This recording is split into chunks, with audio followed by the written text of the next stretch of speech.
디자이너 마크 제이콥스가 한 무대에 설 준비 중인 동양인 모델에게 이렇게 말합니다. 넌 못생겼으니 예쁜 옷을 주겠다고요. 물론 웃으면서 장난치듯 뱉은 말이라고 하는데요. 외모에 대한 자부심이 강한 모델에게 큰 신뢰일 수도 있는 말인데요. 동양인 모델의 대답이 놀랍습니다. 태연하게 생긋 웃으며 예쁜 옷 주니 당연히 감사하다고 말했거든요. 대체 이 배포 큰 모델은 누구일까요? 샤넬, 루이비통, 프라다, 크리스찬 디올, 버버리, 발렌시아가. 얼핏 한국 여성이 좋아하는 명품 브랜드 순위처럼 보이는 이 목록은 사실 패션 모델이라면 누구나 걷고 싶어하는 꿈의 런웨이 리스트입니다. 세계적인 명품 브랜드 패션쇼에서는 콧대 높은 모델들은 신장과 외모, 워킹 실력까지 세계 탑인, 거기에 치열한 경쟁을 뚫은 이들인데요. 2000년 초만 해도 이런 무대에 동양인이 서는 일은 사실상 전무했습니다. 유럽 브랜드의 매출을 아시아 여성들이 가열차게 올려주고 있는 현실과 달리 패션계는 아시아 모델에 호의적이지 않았던 것이죠. 그야말로 백인들만의 리그였습니다. 이렇다 보니 기가 막힌 인종차별 경험담이 넘쳐납니다. 우린 동양인은 쓰지 않는다 하고 딱 잘라 말하는 모델 에이전시들은 이력서를 보지도 않고 한국인이라는 이유로 오디션을 거절합니다. 당시엔 흑인 모델을 쓰는 것도 아주 특별한 케이스에 해당했다고 하는데요.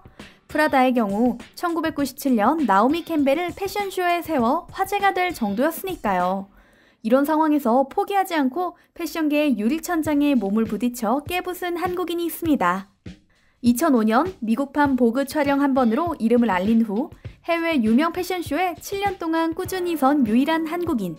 동양인 모델 최초로 샤넬, 루이비통부터 발망까지 총 30개 무대에 선 경이적인 기록을 지닌 모델.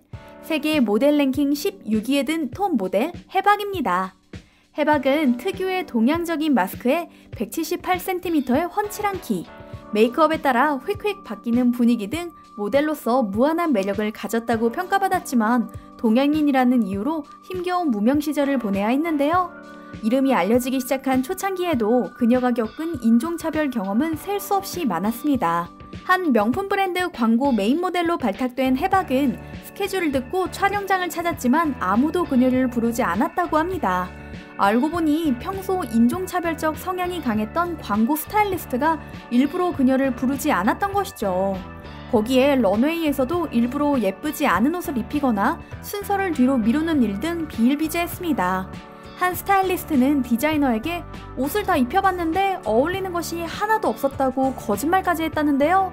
실제로 그녀는 단 한 벌도 입어보지 못한 상황이었죠. 결국 해박은 남자 모델컷 촬영날에 홀로 촬영을 진행해야 했다고 합니다. 돌아오는 택시 안에서 그녀는 자신이 받은 차별 대우에 서러워 눈물을 쏟다가 이를 악물고 성공하겠다고 다짐합니다. 내가 더 성공하고 유명해져서 저 사람이 나를 무시할 수 없도록 만들자고 결심한 것이죠. 이런 인종차별은 미국에서 학창시절을 보낸 그녀에게 익숙한 일이었습니다. 해박은 백인 동네 유타에서 학교를 다녔는데요. 매우 보수적인 곳으로 동양인 차별도 심한 곳이었죠.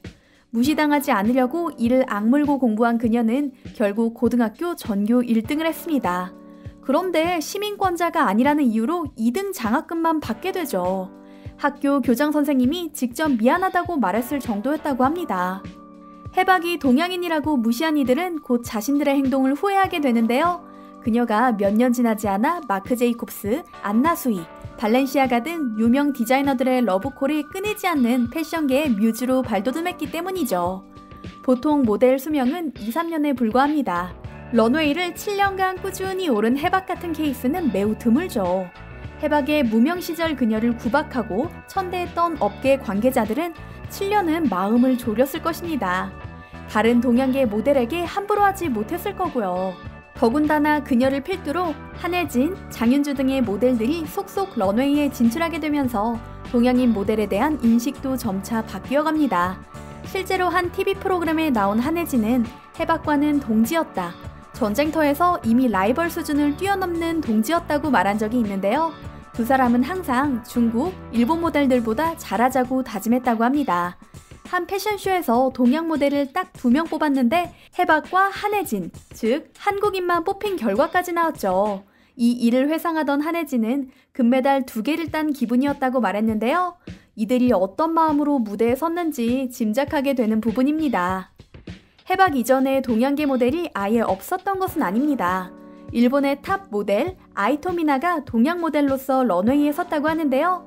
그녀 또한 아시아 최초 타이틀을 달긴 했지만 해박과 비교하면 적은 수의 무대에 섰으며 소극적이었기에 업계의 인종차별도 여전했다고 합니다. 해박은 보수적인 패션계의 고정관념을 바꿀 정도로 실력도 뛰어났을 뿐더러 디자이너들의 사랑을 한몸에 받는 눈치 빠르고 감각 있는 사람이었죠. 그녀 덕분에 동양인 모델도 훌륭하다는 인식이 디자이너들 사이에 퍼지면서 하나둘 쇼에 기용하게 된 것입니다. 여전히 백인 모델만을 고집하는 디자이너와 브랜드가 있긴 하지만 그녀가 처음 무대에 섰을 당시와 비교하면 최근에는 한 쇼에 5명에서 6명까지 동양인이 무대에 오른다고 합니다. 한편 그녀가 모델로서 극찬받는 이유는 단순히 이런 인종 이슈 때문만은 아닙니다. 지금까지도 전설처럼 전해지는 무대 위 에피소드들이 있습니다. 해박의 첫 번째 디올쇼 무대. 자신있게 워킹을 하는 그녀의 귀에 관객석에서 힐이 부러졌다고 속삭이는 소리가 들립니다. 돌발 상황이 발생한 것인데요. 보통 모델들은 무대에서 굽이 부러지면 구두를 벗고 걷는 경우가 많다고 합니다. 그러나 무대에서 멈춰 신발을 벗고 싶지 않았던 그녀는 발끝을 세워 굽이 있는 것처럼 걸었습니다. 태어난 얼굴로요. 키가 큰 편이 아닌 해박은 다른 모델보다 키가 작아지는 게 죽기보다 싫었기에 까치발을 내서 투명굽을 만들어낸 것인데요. 담력과 흐트러짐 없는 멋진 워킹에 관객은 물론 디자이너들까지 감탄했다고 합니다. 피날레 무대에 나가기 위해 다른 신발을 달라고 존 갈리아노 디올 디자이너에게 부탁했더니 굽 나갔어? 전혀 티 안 났는데? 그냥 벗고 나가! 라고 했다고 합니다. 해박은 태어난 얼굴로 투명굽으로 무대에 다시 섰고요. 이런 멋진 모델을 누가 사랑하지 않을 수 있을까요? 과묵하기로 유명한 샤넬의 칼 라커펠트는 좋다, 싫다, 예쁘다 3마디로 모든 의사표현을 할 정도인데 그가 예쁘다고 한마디만 하면 난리가 날 정도라고 합니다. 모델에게 엄청난 칭찬이니까요. 이처럼 해박은 과묵한 칼 라커펠트의 칭찬을 여러 번 들었을 뿐더러 웨딩드레스로 유명한 디자이너 오스카드 라 렌타는 그녀의 결혼식 드레스까지 만들어줬다고 합니다. 그 외에 발렌시아가의 디자이너 니콜라스 게스키에르와 버버리의 크리스토퍼 베일리도 친하다고 하고요. 동양인 최초 샤넬 모델이란 수식어만 봐도 대단하다 싶은 해박. 그녀가 한국인이라는 사실이 참 자랑스러운데요. 그녀 이후로도 수많은 동양인 최초 타이틀이 후배 한국인 모델에게서 나오고 있습니다. 최근 가장 각광받는 모델은 바로 최소라입니다. 2012년 온스타일 도전 슈퍼모델 코리아 3에서 우승하며 주목받은 최소라는 해외 진출해 한국인 최초로 루이비통 전속 모델이 됐는데요. 최근에는 기쁜 소식이 추가됐습니다. 모델 랭킹 사이트 모델스닷컴에서 2020년 독자들이 뽑은 올해의 모델로 선정되기 때문이죠. 그녀는 2016년 생로랑과 캘빈 클라인 컬렉션에 오르며 얼굴을 알리기 시작했는데요.